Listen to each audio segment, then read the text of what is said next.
Si la pratique de la téléphonie mobile s'est généralisée à l'échelle mondiale, les composants nécessaires à la fabrication des smartphones restent cantonnés à quelques pays. Chaque appareil comporte près de 40 éléments extraits de minéraux, borax, quartz, graphite, népouite, des trésors que recèle le musée de la minéralogie à Paris. Il y a de l'or dans nos portables, il y a de l'argent dans nos portables, il y a du platine dans nos portables.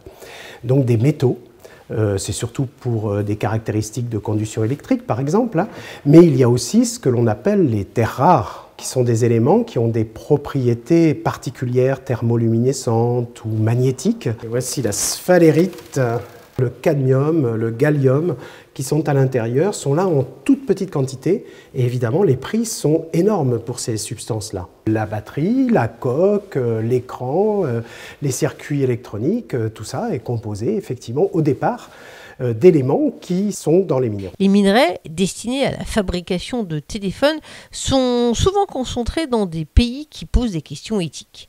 Avec plus de 70% des réserves mondiales de cobalt à son actif, la République démocratique du Congo est le premier producteur mondial de ce minerai bleu-vert utilisé dans les batteries. Dans ce pays évoluent des groupes armés. Le coltan, minéral dont le cobalt et le tantal sont extraits, est essentiellement présent dans les deux provinces du Kivu, près des Grands Lacs, où la géopolitique est l'une des plus compliquées au monde. L'exemple du tantal est frappant. On trouve le tantal en grande quantité dans un pays qui s'appelle la République démocratique du Congo. Ce n'est pas un pays réputé pour sa stabilité, c'est le moins qu'on puisse dire.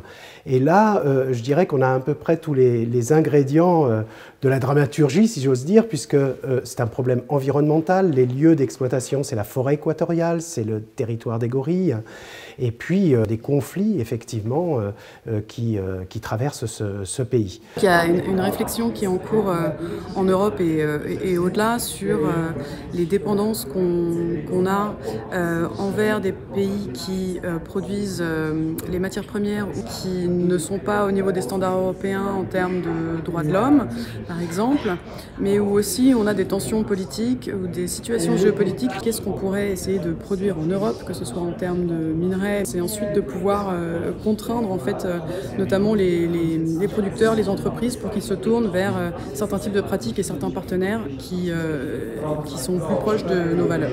Bonne nouvelle, la France détient l'un de ses minéraux stratégiques, le lithium.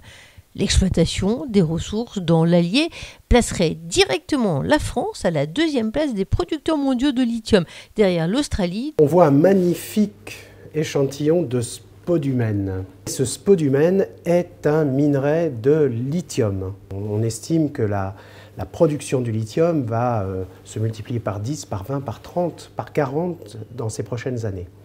Or, il se trouve que du spodumène, il en existe en France, et notamment en Bretagne. Ça pourrait être une source d'exploitation. Est-on d'accord pour exploiter le spodumène en Bretagne? La relocalisation de mines en France pourrait contribuer à sortir les consommateurs de l'ignorance des véritables coûts écologiques de leur mode de vie.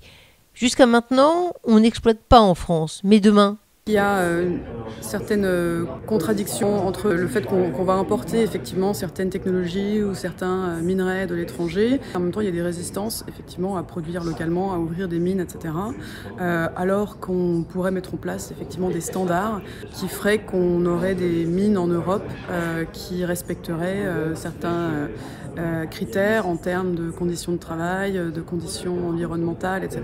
Donc effectivement, il va falloir faire des choix et faire des compromis. Il me semble que les politiques minières sont définies au niveau national. Ce que l'Europe peut faire, c'est alléger notamment certains critères relatifs aux aides d'État. Les États européens, les gouvernements seront autorisés par exemple à subventionner l'ouverture de mines. Le marché des terres rares a plus que doublé en 20 ans.